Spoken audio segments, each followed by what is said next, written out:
Movie की शुरुआत मेले से होती है, जहां पर भास्कर अपनी वाइफ आनंदी को बोलता है कि राहुल की दवाइयों का टाइम हो गया है, इसलिए मैं घर जा रहा हूं। आनंदी भास्कर को बोलती है कि आरती खत्म होने के बाद मैं आ जाऊंगी। भास्कर रास्ते में देखता है कि सोलोमन नशे में धुत है। भास्कर राहुल को दवाइयां खिलाकर सुला देता है और खुद ड्रिंक करने बैठ जाता है। मालती अपने पति के साथ मेले से घर आती है, तभी वो देखती है कि सोलोमन नीचे गिरा पड़ा हुआ है। वो तुरंत उसकी पत्नी अस्तर को ढूंढने उसके घर जाती है, पर वो घर पे नहीं होती। इस वजह से मालती भास्कर को मदद करने के लिए बुलाती है। भास्कर सोलोमन की पल्स चेक करता है तो उसे पता चलता है कि उसकी हालत बिगड़ती जा रही है। वे तुरंत उसे हॉस्पिटल भेज देते हैं। अगली सुबह डीएसपी अपने ड्राइवर गौतम के साथ सोलोमन के घर पूछताछ करने जाता है, जहां पर वो मालती से मिलता है। मालती डीएसपी को बोलती है कि मैं अपने पति के साथ मेले से वापस घर आई तो हमने देखा कि सोलोमन नीचे गिरा पड़ा हुआ है और उसके सर से खून निकल रहा है। इस वजह से मैंने भास्कर को मदद करने के लिए बुलाया ताकि उसे हॉस्पिटल भेज सके। इंस्पेक्टर डीएसपी को बताता है कि सोलोमन की बेटी मर्सी जो 12 साल की है वो भी रात से लापता है। इंस्पेक्टर डीएसपी को यह भी बताता है कि भास्कर सोलोमन का पड़ोसी है जो सरकारी हॉस्पिटल में फार्मासिस्ट है। डीएसपी भास्कर से पूछता है कि तुमने मर्सी को देखा है, जिस पर वो बोलता है कि कल मैं अपने पोते के साथ मेले से वापस आ रहा था, तभी रास्ते में सोलोमन को देखा जो नशे में धुत था। उसके थोड़ी देर बाद रास्ते में मुझे मर्सी मिली। मैंने उसे पूछा कि तुम इतनी रात को कहाँ जा रही हो। वो मुझे बोली कि मुझे माँ ने चर्च बुलाया है, इसलिए मैं वहाँ पर जा रही हूँ। इसके बाद मैं घर आ गया और अपने पोते को दवाई खिलाई। उसके बाद मैं सो गया। थोड़ी देर बाद मालती आई जो मुझे बताई कि सोलोमन नीचे गिरा पड़ा हुआ है, इसलिए मैंने उसकी पल्स चेक की और उसे हॉस्पिटल भिजवा दिया। तभी वहाँ पर अस्तर आ जाती है और अपनी बेटी को ढूंढने लगती है। मालती उससे बोलती है कि शांत हो जाओ। डीएसपी अस्तर को बोलता है कि तुमने ही मर्सी को चर्च बुलाया था, जिस पर वो हाँ बोलती है। डीएसपी बोलता है कि इतनी रात को तुमने बच्ची को चर्च क्यों बुलाया, जिस पर अस्तर बोलती है कि वो अक्सर चर्च अकेली आ जाया करती थी, इसलिए मैंने उसे आने को कहा, पर मुझे क्या पता था ऐसा कुछ हो जाएगा। डीएसपी इंस्पेक्टर से पूछता है कि सोलोमन की डेथ कैसे हुई, पता चला, जिस पर इंस्पेक्टर बोलता है कि पोस्टमार्टम रिपोर्ट अभी तक नहीं आई है, जल्द ही पता चल जाएगा। डीएसपी बोलता है कि सोलोमन का किसी के साथ दुश्मनी तो नहीं थी। इंस्पेक्टर बोलता है कि उसके अपने भाई वेंकट के साथ जायदाद को लेकर लड़ाइयाँ होती रहती थी। हमने उसे ढूंढने की कोशिश की पर वो लापता है। इंस्पेक्टर बोलता है कि आज से 3 साल पहले इतनी ही उम्र की लड़की लापता हुई थी, हो सकता है कि वही क्रिमिनल ने इस घटना को अंजाम दिया हो। डीएसपी बोलता है कि ये कुछ और मामला है, लड़की गायब है और उसके पिता की मौत हो चुकी है। ऐसा करो, वेंकट का फोन ट्रेस में लगा दो। भास्कर अपने पोते को हॉस्पिटल चेकअप के लिए ले जाता है, जहां पर वो देखता है कि एक प्रेग्नेंट लेडी का डिलीवरी होने वाला है। तभी भास्कर को अपनी बेटी की याद आती है कि किस तरह उसने राहुल को जन्म देते ही अपना दम तोड़ दिया था। तब से राहुल की देखभाल भास्कर और उसकी पत्नी कर रहे हैं। दरअसल राहुल के पिता ने दूसरी शादी कर ली। भास्कर देखता है कि जिस लेडी को डिलीवरी के लिए लाया गया है उसे खून की जरूरत है, इसलिए वो अपना ब्लड डोनेट कर देता है। उसके बाद भास्कर राहुल के डॉक्टर से मिलता है। डॉक्टर बोलता है कि फिलहाल में राहुल को चक्कर तो नहीं आया। भास्कर बोलता है कि अभी ऐसा कुछ हुआ तो नहीं है। डॉक्टर बोलता है कि आप जल्द से जल्द पैसे जमा कर दीजिए ताकि राहुल का ऑपरेशन हो सके, नहीं तो उसकी जान का खतरा है। भास्कर बोलता है कि मैं पूरी कोशिश कर रहा हूँ कि मुझे जल्द से जल्द रिटायरमेंट के पैसे मिल जाए ताकि राहुल का ऑपरेशन करवा सकूं। पुलिस वाले वेंकट के बारे में पता लगाते हैं, जिस पर उन्हें पता चलता है कि वो काम करने के लिए शहर जाता है। साथ में यह भी पता चलता है कि वो पुजारी भी है, पर उस मेले के दिन पूजा में वो आया ही नहीं था। अस्तर कायल के घर जाती है और उसकी माँ को बोलती है कि क्या आप कायल से पूछ सकती हैं कि मर्सी कहाँ है, वैसे भी वो उसकी बेस्ट फ्रेंड है। कायल बोलती है कि मुझे नहीं पता कि मर्सी कहाँ पे है। रात को गौतम अपने घर जाता है और अपनी बेटी को बर्थडे गिफ्ट देता है, पर कायल अपने पापा से गुस्सा होती है क्योंकि गौतम लेट से घर आया था। पर कायल बोलती है कि पापा मैं आपसे कुछ मांगूंगी तो आप मुझे वो लाके दोगे, जिस पर गौतम बोलता है कि हाँ जरूर। कायल कहती है कि मेरी बेस्ट फ्रेंड मर्सी गायब है, उसकी माँ बहुत परेशान है, जिस पर गौतम बोलता है कि हम सभी पुलिस वाले मर्सी को ही ढूंढ रहे हैं, वो जल्द ही मिल जाएगी। तभी डीएसपी गौतम को सोलोमन की पोस्टमार्टम रिपोर्ट लेने थाने भेजता है, जहाँ पर वो बाहर ग्रीवेंस लेटर लिख रहा होता है। तभी उसका सीनियर उसे बोलता है कि क्या कर रहे हो, तुम कुछ भी कर लो, अपना ट्रांसफर नहीं करा पाओगे क्योंकि तुम्हारी पिटीशन यही 4 दीवारियों में ही सिमट के रह जाएगी। वैसे भी तुम्हें पता है ना कि तुम्हारी ऐसी हालत इसी सिस्टम के कारण हुई है। तभी गौतम अपने फ्लैशबैक को याद करता है कि किस तरह डीएसपी ने उसे एक लड़की को कोर्ट में अपना बयान दिलाने के लिए जिम्मेदारी दी थी। दरअसल उस लड़की का रेप एमएलए ने किया था। उस लड़की को गौतम कोर्ट बयान दिलाने के लिए ले जा रहा था, तभी एमएलए के कहने पर एक ट्रक उनकी रिक्शा को टक्कर मार देता है, जिस वजह से गौतम घायल हो जाता है और उस लड़की की मौत हो जाती है। ये मामला एमएलए का था, इस वजह से सभी पुलिस डिपार्टमेंट वाले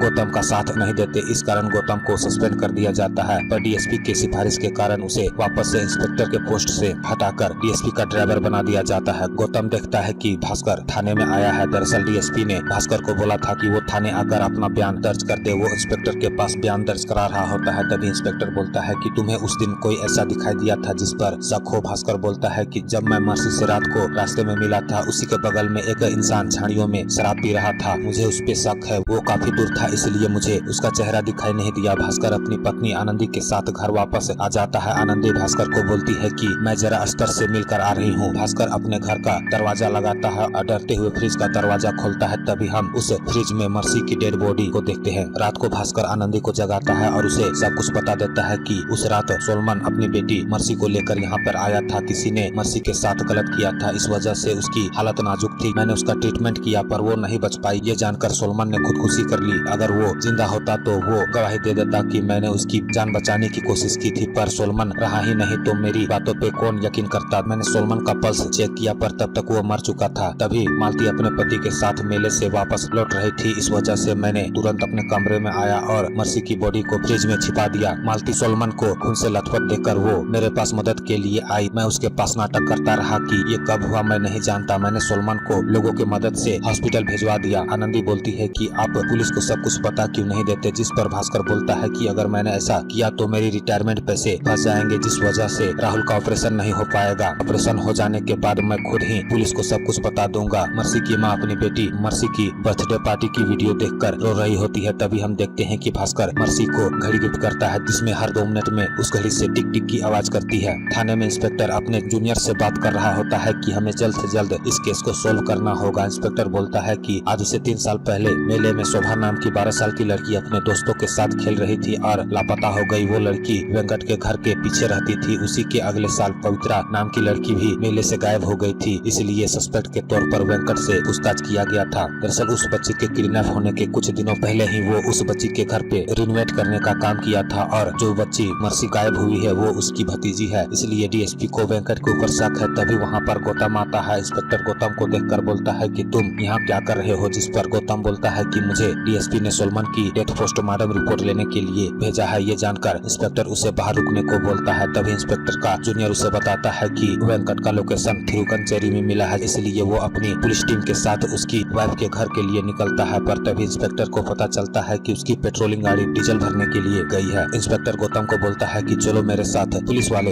वेंकट के घर जाते हैं और पूछते हैं कि वेंकट कहाँ है, जिस पर उसकी पत्नी बोलती है कि मुझे नहीं पता। पुलिस वाला बोलता है कि उसकी लोकेशन थिरुकनचेरी में मिला है, तुम्हारा कोई वहाँ पे रहता है, जिस पर वो बोलती है कि थिरुकनचेरी में एक झील है, वे अपने दोस्तों के साथ वहाँ पर जाया करते हैं। इंस्पेक्टर तुरंत गौतम के साथ वहाँ पर जाता है और वे देखते हैं कि उस जगह पर आग लगी हुई है। वे समझ जाते हैं कि कोई यहाँ पे था। वे उस जगह से 12 साल की लड़की की अंडरगारमेंट और बड़े इंसान के कपड़े जले हुए पाते हैं। वे उस एविडेंस को कलेक्ट कर लेते हैं। इंस्पेक्टर अस्तर को थाने में बुलाता है और उसे उन कपड़ों को दिखाता है, जिसमें अस्तर बोलती है कि ये तो मेरी बेटी के कपड़े हैं। वो उन कपड़ों में खून लगा हुआ देखकर रोने लगती है। इंस्पेक्टर बोलता है कि आप रोइए मत, हम जल्द ही उसे ढूंढ लेंगे। वेंकट जब रात को अपने घर आ रहा होता है तभी पुलिस वाले उसे पकड़ लेते हैं। अगले दिन भास्कर के पास उसके हॉस्पिटल के एचआर का कॉल आता है। वो राहुल का मेडिकल रिपोर्ट लेकर आने को बोलता है। भास्कर एचआर से जाकर मिलता है। एचआर बोलता है कि मैं राहुल की वजह से तुम्हारी मदद कर रहा हूँ। अच्छा है कि तुम पर कोई केस नहीं है, वरना केस के खत्म होने तक रिटायरमेंट पैसे रोक दिए जाते हैं। थाने में वेंकट को 3rd डिग्री देकर उससे पूछताछ किया जाता है। साथ में यह भी पूछा जाता है कि तुम्हारा नाम वेंकट है और तुम्हारे भाई का नाम सोलोमन है, ये बात हजम नहीं हो रही है। जिस पर वेंकट बोलता है कि मेरे भाई को बचपन से ही शराब पीने की लत थी, उसी को छुड़ाने के लिए वो चर्च जाने लगा। वहाँ जाते हुए उसे ईसाई धर्म अच्छा लगने लगा, जिस वजह से वो अपना धर्म और नाम बदल लिया। डीएसपी बोलता है कि तुमने उसे इसलिए जान से मारा कि तुम्हें सारी प्रॉपर्टी मिल सके, जिस पर वो बोलता है कि उसे ना तो हम लोगों का धर्म पसंद था और ना ही हमारा त्योहार, पर उसे जायदाद में हिस्सा चाहिए था। पुलिस के और सख्ती करने पर वेंकट बोलता है कि गांव में मेरी माँ के नाम जमीन है, मैंने उसे गलत तरीके से अपने नाम करवा लिया। ये बात सोलमन को पता चल गया, जिस वजह से उसने मेरे ऊपर केस कर दिया। मैंने उसे बहुत समझाया कि वो केस वापस ले ले, पर वो नहीं माना, इसलिए मैंने उसके ऊपर काला जादू करने का सोचा। एक दिन उसके घर में कोई नहीं था, इसलिए मैंने उसके कपड़े कुछ सामानों को लेकर अपने साथ ले आया और काला जादू करने लगा। जिस पर पुलिस वाले बोलते हैं कि उस कपड़े में खून किसका था। वेंकट बोलता है कि उस पूजा को पूरा करने के लिए आहुति देनी होती है, इसलिए मैंने अपना हाथ काट कर आहुति दी ताकि मैं सोलमन को अपने वश में कर सकूं और जहां चाहूं वहां साइन करवा सकूं। डीएसपी पूछता है कि मेले वाले दिन तुम कहां थे, जिस पर वेंकट बोलता है कि मैं यहाँ पे था ही नहीं। डीएसपी अपने जूनियर को बोलता है कि हम इसे कोर्ट में पेश नहीं कर सकते क्योंकि ये यहाँ उस दिन था ही नहीं, उल्टा हम ही लोग फंस जाएंगे। आनंदी के घर फादर पति पत्नी जोड़े को उसके घर मिलाने के लिए लेकर आया था। दरअसल उनकी बेटी इसी तरह से गायब हुई थी, तब से उसका पता नहीं चला है। वे आनंदी को बोलते हैं कि आपके पति ने उस रात झाड़ियों में किसी को को शराब पीते हुए देखे थे। अगर वही मुजरिम हुआ तो हो सकता है कि उसके साथ हमारी भी बेटी मिल जाए। भास्कर अपने घर आता है, तभी आनंदी भास्कर को बोलती है कि फादर घर में आए थे। गुस्से के मारे भास्कर उससे बोलता है कि तुम्हारा दिमाग तो खराब नहीं हो गया है? सभी गाँव वाले मर्सी को ढूंढ रहे हैं और तुम हो कि लोगों को घर में आने दे रही हो। अगर किसी को पता चल गया तो बहुत दिक्कत हो जाएगी। आनंदी बोलती है कि कब तक मर्सी की लाश घर में रखे रहेंगे? तुम पुलिस को सब कुछ बता क्यों नहीं देते? जिस पर भास्कर बोलता है कि 1 हफ्ते के अंदर पैसे मिल जाएंगे, राहुल का ऑपरेशन हो जाए, उसके बाद मैं खुद सरेंडर कर दूंगा। तभी वहाँ पे पुलिस वाला आता है। आनंदी पुलिस वाले को देखकर डर जाती है। दरअसल पुलिस वाला अपनी माँ का इलाज कराने के लिए यहाँ पर आया था। भास्कर आनंदी को बोलता है कि मैं जल्द आ जाऊंगा, तुम राहुल का ख्याल रखना। वो पुलिस वाले के घर जाता है और उसकी माँ का इलाज करता है। तभी पुलिस वाला अपनी वाइफ को बोलता है कि हमें लगा था कि वेंकट ही असली गुनहगार है, पर वो तो निर्दोष निकला। ये बात भास्कर सुन लेता है। गौतम अपने घर में होता है, तभी उसकी वाइफ अपनी बेटी कायल को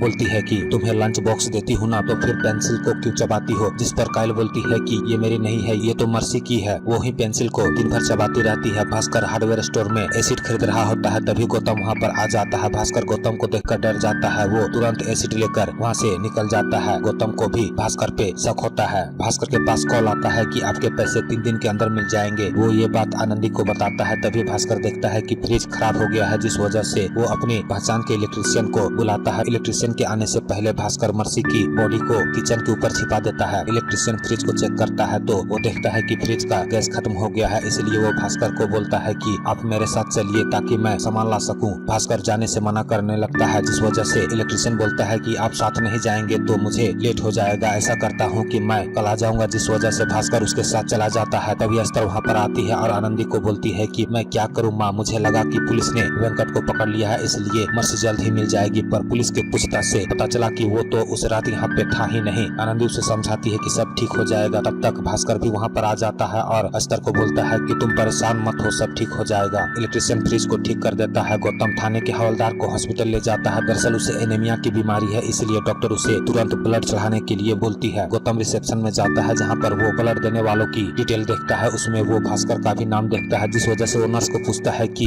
ये कौन है, जिस पर नर्स बोलती है कि ये भास्कर सर है, ये यहीं पे काम करते हैं। गौतम बोलता है कि क्या 60 साल के बुजुर्ग भी ब्लड दे सकते हैं? जिस पर नर्स बोलती है कि दरअसल उस दिन प्रेग्नेंट औरत को ब्लड की जरूरत थी, इसलिए उन्होंने ब्लड दिया था। गौतम को याद आता है कि उसने रात को शराब पिए रहने की बात कही थी, जिस वजह से वो नर्स को पूछता है कि कोई इंसान शराब पीने के कितने घंटे बाद ब्लड को डोनेट कर सकता है, जिस पर नर्स बोलती है 24 घंटे के बाद। गौतम को भास्कर पे शक होता है, इसलिए वो उसके घर जाता है और उसे बोलता है कि तुमने झूठ बोला कि तुमने उस रात झाड़ियों में किसी को देखा था ताकि तुम हमें गुमराह कर सको। तुम सोलोमन की मौत और मर्सी के गायब होने के कारण को जानते हो। बताओ मुझे, कहीं तुम ही ने तो ये सब नहीं किया है? गौतम एसिड बोतल को देखता है, तभी राहुल खेलते हुए फर्श में गिर जाता है, जिस वजह से वहाँ का रखा हुआ सामान नीचे गिर जाता है। भास्कर अपने पोते को लेकर हॉस्पिटल के लिए निकल पड़ता है। गौतम वहाँ पे साफ किए हुए खून के धब्बे को देख लेता है। भास्कर अपने पोते को लेकर हॉस्पिटल पहुँच जाता है, जहाँ पर डॉक्टर भास्कर को बोलता है कि कंडीशन बहुत खराब है, इसलिए 24 घंटे के अंदर ऑपरेशन करना होगा। ये जानकर भास्कर अपने सभी पहचान के लोगों के पास जाता है, पर कोई उसकी मदद नहीं करता। वो मर्सी के टीचर के पास भी जाता है। टीचर बोलता है कि मैंने जॉब के लिए कुछ पैसे बचा के रखे थे, मैं उसे आपको दे सकता हूँ, पर वो आपके जरूरत के हिसाब से बहुत कम है। गौतम अपने लैब टेक्नीशियन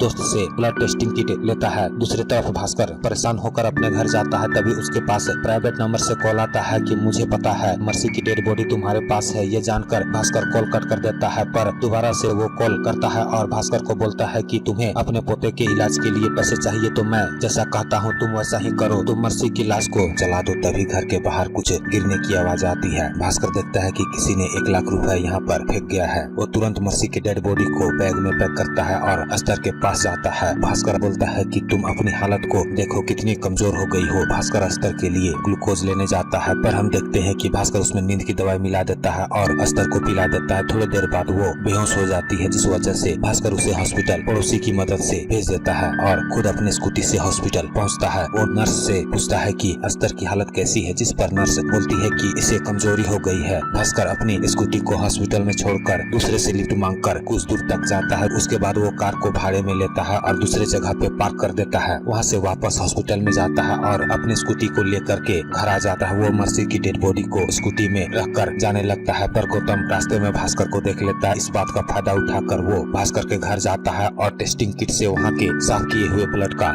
सैंपल लेता है। दूसरे तरफ रास्ते में मर्सी का टीचर रघु भास्कर को मिलता है और वो आगे छोड़ने को बोलता है। भास्कर उसे अपने साथ ले जाने लगता है, तभी टीचर को को मर्सी की घड़ी की आवाज आती है, इसलिए वो भास्कर को रुकने को बोलता है और आसपास के जगह पर तलाश करने लगता है। भास्कर टीचर को बोलता है कि क्या हुआ, जिस पर वो बोलता है कि मैंने मर्सी की घड़ी की आवाज सुनी, वो ट्यूशन आती थी तो उसका घड़ी हर 2 मिनट में पिप की आवाज करता था। तभी भास्कर डर जाता है कि वो कहीं पकड़ा न जाए, इसलिए वो चालाकी से बोलता है कि इस बैग में जो आवाज आ रही है वैसे ही ना, जिस पर टीचर बोलता है कि हाँ इसी तरह की। भास्कर बोलता है कि मैंने मर्सी और राहुल दोनों को सेम घड़ी दी थी, राहुल हॉस्पिटल में है पर उसे घड़ी चाहिए, इसलिए मैं उसका घड़ी ले जा रहा हूँ। टीचर भास्कर को बोलता है कि मैंने खामखा आपका टाइम वेस्ट किया। भास्कर टीचर को उसके जगह पे छोड़कर पार्क किए हुए कार के पास जाता है और मर्सी की डेड बॉडी को कार में डालकर उस प्राइवेट नंबर वाले के बताए हुए जगह पे पहुंचता है और उसे जला देता है। घर आने पर भास्कर देखता है कि उस प्राइवेट नंबर के कहे मुताबिक बाकी के पैसे किसी ने घर पे छोड़ दिया है, इसलिए वो हॉस्पिटल जाता है और पैसे जमा कर देता है। अगली सुबह गौतम अपनी बेटी कायल के स्कूल बैग से मर्सी की चबाई हुई पेंसिल को लेता है ताकि उस ब्लड से डीएनए का पता लगाया जा सके। वो उस सैंपल को लैब में टेस्ट करने के लिए दे देता है और डीएसपी के घर जाता है। डीएसपी गौतम को बहुत डांटता है। वो बोलता है कि कल तुम कहाँ थे, जिस पर गौतम बोलता है कि कल मैं मर्सी की केस का इन्वेस्टिगेशन कर रहा था, जिस पर डीएसपी बोलता है कि तुम्हें किसने कहा था इन्वेस्टिगेशन करने को। गौतम बोलता है कि मर्सी मेरी बेटी के साथ पढ़ती थी, इसलिए मैंने अपने बेटी की दिल रखने के लिए केस का इन्वेस्टिगेशन कर रहा था, जिस पर डीएसपी बोलता है कि तुम भूलो मत, तुम्हें मेरी सिफारिश के कारण सस्पेंड नहीं हुए और मेरे कहने पर तुम्हें मेरा ड्राइवर बनाकर ड्यूटी दोबारा से ज्वाइन कराया गया। तभी गौतम अपने फ्लैशबैक को देखता है कि किस तरह थाने में एक लड़की को कोर्ट की तरफ से प्रोटेक्शन देकर उसे कोर्ट में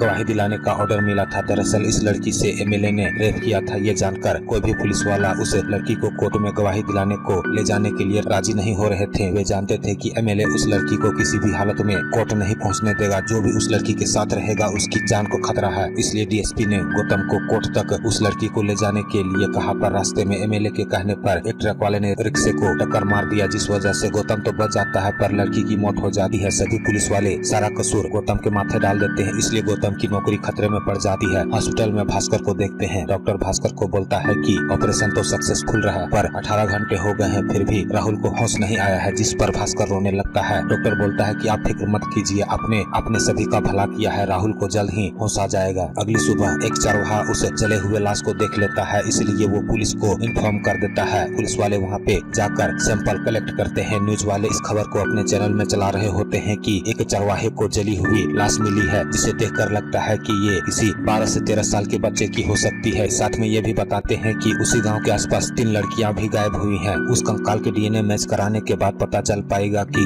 ये किसकी बॉडी है। भास्कर ये न्यूज देखकर घबरा जाता है। डॉक्टर भास्कर को बोलता है कि हमने राहुल का चेकअप किया, सब ठीक है, उसे कब होश आएगा कुछ कहा नहीं जा सकता, आप उसे घर ले जा सकते हैं। भास्कर राहुल को घर ले जाता है। तभी अस्तर वहाँ पे आती है और आनंदी को बोलती है कि मैं राहुल को देखने हॉस्पिटल तक नहीं आ पाई। वो भास्कर को बोलती है कि पुलिस वालों को एक 12 साल के बच्चे की कंकाल मिली है, पता नहीं मर्सी कहाँ है। अस्तर भास्कर को बोलती है कि आप राहुल के इलाज के लिए पैसे ढूंढ रहे थे, मैं होश में नहीं थी इसलिए मैं आपकी मदद नहीं कर पाई। अस्तर बोलती है कि ये मेरे पास कुछ पैसे हैं जो मैंने मर्सी के लिए रखी थी, ये आप ले लीजिए, जिस पर भास्कर मना करने लगता है। पर अस्तर बोलती है कि आपने हमारी बहुत मदद की है, ये उसके सामने कुछ भी नहीं है। भास्कर मना नहीं कर पाता और वो पैसे ले लेता है। भास्कर अगली सुबह वो पुलिस स्टेशन सब कुछ सच सच बताने जा रहा होता है। तभी गौतम को पता चलता है कि जो उसने ब्लड और चबाई हुई पेंसिल को लैब में टेस्ट करने के लिए दिया था वो दोनों एक ही इंसान के हैं। ये जानकर गौतम समझ जाता है कि वो डेड बॉडी मर्सी की है। गौतम देखता है कि भास्कर थाने की तरफ आ रहा है, इसलिए वो भास्कर से बोलता है कि अब यहाँ पर क्या करने आए हो, हमें और गुमराह करने के लिए। जिस पर भास्कर बोलता है कि मैं सब सच सच बताने आया हूँ कि उस रात मैं मर्सी से नहीं मिला था। दरअसल सोलोमन ने मर्सी को मेरे घर बुरी हालत में लाया था, मर्सी के साथ किसी ने रेप किया था। मैं उसे बोला कि वो उसे हॉस्पिटल ले जाए पर वो मुझे उसका ट्रीटमेंट करने को कहा। मैंने उसे बचाने की कोशिश की पर वो नहीं बच पाई। ये जानकर सोलोमन ने आत्महत्या कर ली। मेरे पास कोई दूसरा रास्ता नहीं था जो मेरी बातों को सच साबित कर सके। सोलोमन रहता तो पुलिस वालों को सब कुछ सच सच बता देता, पर वो नहीं रहा। मैं पुलिस को सब सच सच बताना चाहता था पर अपने पोते के इलाज के कारण मैंने पुलिस वालों को गुमराह किया। पुलिस केस हो जाने के कारण मेरा रिटायरमेंट पैसे फंस जाते। मुझे जल्द से जल्द राहुल का इलाज कराना था, इस वजह से मैंने बात को छिपाया। पर एक रात मुझे किसी ऐप के जरिए कॉल आया कि तुम अगर अपने पोते का इलाज कराना चाहते हो तो मेरे बताए हुए जगह पर मर्सी की बॉडी जला दो, इसके लिए मैं राहुल के ऑपरेशन के लिए पैसे दूंगा। इसलिए मैंने उसकी बात मान ली। पर मैं जब भी उसकी माँ अस्तर को देखता हूँ तो मुझे बहुत अफसोस लगता है, वो हम पे कितना भरोसा करती है। तभी गौतम को भी उस लड़की की माँ की याद आती है जिसे एमएलए ने एक्सीडेंट करवा के मार डाला था, इसलिए वो भास्कर को थाने में कुछ भी बोलने से मना करता है। दरअसल इस केस के लिए सबके ऊपर प्रेशर है, वे तो तुम्हें बलि का बकरा बनाकर केस क्लोज कर देंगे, पर असली कातिल कौन है पता नहीं चल पाएगा। भास्कर बोलता है कि जरूर ये कातिल वही फोन कॉल करने वाला होगा, तभी तो उसे सब कुछ पता है। अगले दिन गौतम भास्कर के साथ अपने दोस्त के पास जाता है, जो उसे कॉल डिटेल के एड्रेस को बताता है कि ये नंबर किसी प्रिंसी मनोरंजन के नाम की है और वो इसी शहर की है। वे तुरंत उस एड्रेस में जाते हैं, जहाँ पर उन्हें पता चलता है कि प्रिंसी यहाँ पर पिन गेस्ट के तौर पर 2 साल तक रही। उसके बाद वो अपने ART कॉलेज के हॉस्टल में जाकर रहने लगी। गौतम वहाँ पर भी जाता है और वार्डन से पूछताछ करने लगता है। उसे पता चलता है कि प्रिंसी यहाँ पर 3 सेमेस्टर तक रही, उसके बाद यहाँ से चली गई। मैंने उससे जो मिलने आते थे उन्हें कॉल किया था, जिस पर गौतम उसका डिटेल देखता है तो पता चलता है कि उसका नाम एंटोनी है, इसलिए वो फादर से मिलने जाता है। वे उससे पूछताछ करते हैं कि क्या आप किसी एंटोनी को जानते हैं, जिस पर वे बोलते हैं कि मुझे अभी कुछ याद नहीं आ रहा है। तभी सिस्टर फादर से कुछ पेपर में साइन करवा रही होती है। भास्कर उस सिग्नेचर को देखकर समझ जाता है कि यही एंटोनी है, इसीलिए भास्कर पूछता है कि आप एक दिन मेरे घर एक शादीशुदा जोड़े को लेकर आए थे जिनकी बेटी लापता है, क्या वे क्रिश्चियन थे? जिस पर फादर बोलता है कि वे क्रिश्चियन नहीं थे, पर उसकी बेटी हमारे संडे स्कूल में आती थी। गौतम बोलता है कि क्या आप ART कॉलेज की प्रिंसी को जानते हैं? जिस पर वो बोलता है कि मैं यहाँ का फादर रहने से पहले टाउन का फादर था, मैं प्रिंसी को तब से जानता हूँ। उसके पेरेंट्स की कंडीशन ठीक नहीं थी, इसलिए वो हमारी मिशनरी फंड से ही अपनी कॉलेज की पढ़ाई किया करती थी। यहाँ तक कि मैं कभी कभी उससे मिलने भी जाया करता था, पर वो 2 साल पहले अपने रिश्तेदारों के घर मेले में गई थी, तभी से वो लापता है। भास्कर वहाँ पर उसी स्पिरिट को देखता है जो मर्सी के कपड़े में लगा हुआ था, जिस वजह से गौतम फादर से सख्ती करता है। तो वो बताते हैं कि मुझे कुछ दिनों से नींद नहीं आ रही थी, इसलिए मुझे किसी ने इस स्पिरिट का सुझाव दिया। गौतम बोलता है कि तुम उस रात कहाँ थे? फादर बोलता है कि मैं यहाँ पर उस रात 6 बजे से पूरी रात भर था, आप किसी से भी पूछ सकते हैं। भास्कर बोलता है कि ये स्पिरिट तुम्हें कौन देता है? जिस पर वो रघु का नाम लेता है, जो मर्सी का ट्यूशन टीचर है। वो मुझे स्पिरिट देता था ताकि मैं उसकी प्रोफेसर के जॉब के लिए सिफारिश कर सकूं। आपको पता ही है कि मैं फादर हूँ, मेरे बारे में लोगों को पता चल जाता कि मुझे स्पिरिट की आदत है तो मुझे कोई इज्जत नहीं करता। पुलिस वाले रघु को अरेस्ट करके ले जाते हैं, साथ में उन्हें उसके मोबाइल से मर्सी और उन सभी मिसिंग लड़कियों का भी फोटो मिलता है, जिसका रघु स्कूल टीचर भी रह चुका है। थाने में रघु अपना गुनाह कबूल कर लेता है, पर ये बात अस्तर जानकर शॉक्ड हो जाती है। भास्कर आनंदी और रघु को लेकर अपने नए घर में शिफ्ट होने लगता है, इसलिए अस्तर बोलती है कि आप ही मेरे अपने थे, अब आप भी हमें छोड़कर जा रहे हैं। जिस पर भास्कर अस्तर को बोलता है कि राहुल को हॉस्पिटल ले जाने के लिए दिक्कत होती थी, इसलिए हम वहाँ पर शिफ्ट हो रहे हैं, वैसे मैं आता जाता रहूंगा। गौतम थाने में जाता है और इंस्पेक्टर को बोलता है कि आपने DSP को बताया है ना कि मैंने इस केस में इन्वेस्टिगेशन करने में मदद की है। तभी अस्तर भास्कर के घर जाती है और भास्कर को बोलती है कि रघु मर्सी को जान से नहीं मार सकता। जिस पर भास्कर बोलता है कि तुम ये कैसे कह सकती हो? जिस पर अस्तर बोलती है कि मैं और रघु कभी एक दूसरे से प्यार किया करते थे, पर मेरी फैमिली वाले इस रिश्ते से नाखुश थे। दरअसल रघु दूसरे कास्ट का था, पर मैंने रघु के साथ भागकर शादी कर ली और दूसरे गाँव में रहने चली गई। पर 2 दिन के बाद मेरे घर वाले वहाँ पे आ गए और रघु को मारने लगे और मुझे अपने साथ ले आए। उसके बाद मेरे घर वाले मेरे शादी जबरदस्ती सोलोमन से करा दिए, यहाँ तक कि वे जानते थे कि वो शराबी है। इसके बाद रघु का क्या हुआ मुझे नहीं पता। मैं इस शादी से खुश नहीं थी, मैं मरना चाहती थी, पर मुझे पता चला कि मैं प्रेग्नेंट हूँ, जिस वजह से मैं अपने बेटी के लिए जीने का फैसला की। पर सोलोमन के अधिक दारू पीने की वजह से उसे हॉस्पिटल में एडमिट करना पड़ा। तभी मुझे पता चला कि सोलोमन कभी बाप नहीं बन सकता। तब मैं जान गई कि ये बच्चा रघु का है। कुछ दिनों के बाद रघु मुझसे मिला, वो मुझे पूछा कि सोलोमन तुम्हारा ख्याल रखता है ना? और वो मेरी बेटी मर्सी से मिला, पर मैं उसे सच नहीं बताई कि मर्सी उसी की बेटी है। मैंने रघु को बोल दी कि वो अब मुझसे आकर नहीं मिले, पर वो गांव के ही स्कूल में बच्चों को पढ़ाने लगा, पर उसे पता चल गया कि मर्सी उसी की बेटी है। तब से वो मुझे जिद करने लगा कि मैं उसके साथ कहीं दूर चली जाऊं, पर मैंने मना कर दिया। उस रात मैं मर्सी को चर्च नहीं बुलाई थी, दरअसल उसे पता चल गया था कि रघु ही उसका पिता है। तब से वो मुझसे बात करना बंद कर दी थी। ये जानकर भास्कर बोलता है कि रघु ने फिर गुनाह क्यों कबूल किया? जिस पर अस्तर बोलती है कि मुझे नहीं पता। गौतम रघु से मिलता है और बोलता है कि तुम्हें शर्म नहीं आई मर्सी के साथ ऐसा करने के लिए? जिस पर वो बोलता है कि मैं ऐसा क्यों करूंगा, मर्सी तो मेरी अपनी बेटी है। गौतम ये जानकर शॉक्ड हो जाता है। वो बोलता है कि फिर तुमने गुनाह क्यों कबूल किया? जिस पर वो बोलता है कि उस मेले वाले रात को मैं अस्तर को बहुत मनाया, पर वो नहीं मानी, इस वजह से मैं गुस्से के मारे सोलोमन को सच्चाई बताने के लिए गया था, पर जैसे ही मैं उसके पास गया वो शराब के नशे में मुझसे हाथापाई करने लगा। इसी बीच वो नीचे गिर गया। ये देखकर मैं डर के मारे वहाँ से भाग गया। मुझे तो बाद में मर्सी के बारे में पता चला। गौतम भास्कर से मिलता है और सारी सच्चाई बताता है, जिस पर भास्कर भी उसे बोलता है कि ये सब सच है। तभी गौतम को एक क्लू मिलता है कि वो कातिल 12 से 13 साल के बच्चों को ही किडनैप करता है और वो उन 2 लड़कियों के घर जाता है और उनकी माँ से बात करता है कि जो बच्ची आपकी लापता है उसके असली पिता वही है जिसके साथ आपकी शादी हुई है। चाह करके भी वे सभी अपनी सच्चाई बता देते हैं, जिस पर गौतम को पता चलता है कि जिस भी बच्चियों को किडनैप किया गया है उन सभी के माओं का अफेयर शादी से पहले किसी न किसी के साथ था और वे सभी बच्चियां उन्हीं की हैं, पर उनकी माओं ने अपने इस गलती को अपने हस्बैंड को नहीं बताई। पर गौतम को ये समझ नहीं आता कि ये जानकारी उस कातिल को कैसे पता चली। तभी न्यूज में पता चलता है कि जो उस जंगल में कंकाल मिला था वो मर्सी की नहीं है। इसलिए गौतम भास्कर को देखने लगता है। भास्कर गौतम को बताता है कि मैं हॉस्पिटल में काम करता हूँ, इसलिए मैंने डॉक्टर का नाम लेते हुए बोला कि डॉक्टर न्यू स्टूडेंट को सिखाने के लिए कंकाल को मांगे हैं, इस वजह से वो कंकाल मुझे मिल गया और मैंने उस आग में कंकाल को जला दिया और अपने पहचान के इलेक्ट्रिशियन से ये कह के फ्रीजर को मंगा लिया कि मैं मेडिकल शॉप खोलने वाला हूँ और उसी में मैंने मर्सी की बॉडी को रख दिया है। ये जानकर कातिल भास्कर के पास कॉल करता है। गौतम भास्कर को उससे बात करने को बोलता है। वो भास्कर को बोलता है कि तुमने मुझे धोखा दिया है, इसका खामियाजा भुगतने के लिए तैयार हो जाओ। भास्कर गौतम को बोलता है कि हमें मर्सी की लाश उस कातिल को दे देनी चाहिए, जिस पर गौतम बोलता है कि हमारे पास उस कातिल के खिलाफ सिर्फ एक ही ठोस सबूत है और आप उसे दे देना चाहते हैं, जिस पर भास्कर बोलता है कि मैं नहीं चाहता कि वो कातिल और किसी बच्चे को जान से मारे। तभी गौतम बोलता है कि उस कातिल का पैटर्न यही है कि वो हमेशा मेले से ही किसी बच्ची को उठाता है। तभी दोनों को याद आता है कि आज पास के दो गाँव में मेला है, जिस वजह से वे दोनों अलग अलग गाँव में जाने का फैसला करते हैं। तभी जैकी भी भास्कर के स्कूटी में बैठ जाता है। वे दोनों मेले में उस कातिल को तलाश करते हैं, पर वो उन्हें नहीं मिलता। गौतम भास्कर से मिलता है। तभी भास्कर के पास कॉल आता है कि तुम अपने घर में कॉल करके देखो, क्या तुम्हारा पोता अपने घर पे है? तुम अगर मर्सी की डेड बॉडी मुझे दे दो तो सब कुछ ठीक हो जाएगा। जिस पर भास्कर बोलता है कि वैसे भी मेरा पोता एक लाश के समान है, तुम उसके साथ जो करना चाहते हो वो कर सकते हो। जिस पर कातिल बोलता है कि मैं जानता था तुम यही कहोगे, इसलिए मैंने जो तुम्हारे साथ पुलिस वाला है मैंने उसकी बेटी को किडनैप कर लिया है। गौतम अपनी बेटी की आवाज सुनता है तो वो कातिल को अपनी बेटी छोड़ने को कहता है। भास्कर उसकी शर्त मान लेता है, जिस वजह से भास्कर गौतम के साथ मर्सी की लाश लेने जाता है। पर जैसे ही वे शटर खोलने के लिए जाते हैं कि वे देखते हैं कि ताला पहले से ही टूटा हुआ है। जैसे ही वे फ्रिज को खोलते हैं तो वे दोनों शॉक्ड हो जाते हैं। दरअसल वहाँ से मर्सी की डेड बॉडी गायब थी। गौतम अपने घर जाता है और अपनी पत्नी को बताता है कि हमारी बेटी को किडनैपर ने उठा लिया है। तभी भास्कर बोलता है कि मैं उसके भेजे हुए लोकेशन में पहुंचता हूं ताकि कायल को मैं बचा सकूं। उस कातिल को नहीं पता है कि मर्सी की बॉडी हमने खो दी है। गौतम भास्कर का लोकेशन अपने मोबाइल में शेयर कर लेता है और पुलिस स्टेशन मदद के लिए जाता है। भास्कर अपने घर जाता है। उसके बाद केले के टहनी को काटकर उसमें कपड़े लपेटकर कार में डाल लेता है। जैकी भी भास्कर के साथ जाता है। भास्कर उस कातिल के पास जाता है और उसे उस कपड़े से ढके केले के टहनी को दे देता है, जिससे वो समझ आता है कि भास्कर उसे बेवकूफ बना रहा है, इसलिए वो उस पे हमला कर देता है। गौतम पुलिस को अपने साथ उस जंगल में ले जाता है और भास्कर को ढूंढने लगता है। कातिल भास्कर के ऊपर चाकू से हमला कर देता है, पर तभी भास्कर उस कातिल का चेहरा देख लेता है। तब उसे याद आता है कि फादर ने इसी पति पत्नी जोड़े को उसके घर लाया था। भास्कर टॉर्च को ऊपर आसमान की तरफ दिखाता है, जिस वजह से गौतम को उसकी लोकेशन पता चल जाती है। कातिल भास्कर को पानी में डुबाकर जान से मारने की कोशिश करता है, पर तभी जैकी भास्कर को बचाने की कोशिश करता है, पर कातिल जैकी को जान से मार देता है। तभी गौतम अपने पुलिस टीम के साथ वहाँ पर आ जाता है और उस कातिल को पकड़ लेता है। थाने में पूछताछ करने पर पता चलता है कि वो एक डॉक्टर है, उसकी अपनी बीवी के साथ नहीं बनती और ये एक साइको है। ये उन सभी बच्चों का रेप करके मर्डर कर देता है जिनकी माँ का शादी से पहले किसी के साथ अफेयर रह चुका है, और उस बच्चे का असली बाप उसका शादीशुदा हस्बैंड नहीं बल्कि वही पुराने प्रेमी हो। तो वो उन लड़कियों को अपने हवस का शिकार बनाता है, यहाँ तक कि उसे पता चला कि उसकी बेटी भी नाजायज है तो वो उसके साथ भी वही हैवानियत करके जान से मार देता है। ये सब जानकर डीएसपी उसे बहुत मारता है और पूछता है कि मर्सी कहाँ है। तभी भास्कर बोलता है कि मुझे पता है कि वो कहाँ है, और वो सब कुछ बता देता है कि किस तरह सुल्तान अपनी बेटी को मेरे पास लाया और उसने कैसे अपनी जान दे दी। ये सब जानकर अस्तर भास्कर को थप्पड़ मारती है और रोने लगती है। भास्कर को अरेस्ट कर लिया जाता है और 1 महीने के बाद भास्कर को छोड़ दिया जाता है। गौतम भास्कर को बोलता है कि अगर आप मर्सी की लाश को नहीं छिपाते तो आज वो कातिल नहीं पकड़ा जाता। खैर मर्सी की लाश पुलिस वालों को नहीं मिली, इसलिए आपको छोड़ दिया गया है। भास्कर अपने घर जाता है। आनंदी भास्कर को देखकर खुश हो जाती है। भास्कर राहुल को देखता है कि उसे होश आ गया है, पर वो चल फिर नहीं सकता। भास्कर आनंदी को बोलता है कि अस्तर यहाँ पर आती है, जिस पर आनंदी बोलती है कि अस्तर यहाँ पर आती है और राहुल से मिलती है, पर किसी से बात नहीं करती। उसी वक्त अस्तर वहाँ पर आती है। भास्कर उससे बातें करना चाहता है, पर वो बिना जवाब दिए वहाँ से चली जाती है। तभी राहुल व्हील चेयर में बैठा हुआ रहता है। उसे याद आता है कि उस रात दादी ने किसी की लाश को घर के आंगन में गाड़ रही थी। तभी मूवी फ्लैशबैक में जाती है, जहाँ पर दिखाया जाता है कि उस रात मर्सी की बॉडी को गायब करने वाला कोई और नहीं आनंदी है। उसे पता था कि भास्कर अपने आप को सरेंडर कर देगा, यहाँ तक कि उसे ये भी पता था कि जब तक मर्सी की डेड बॉडी नहीं मिलती भास्कर को सजा नहीं हो सकता है। और इसी के साथ ये मूवी यहीं पर समाप्त हो जाती है।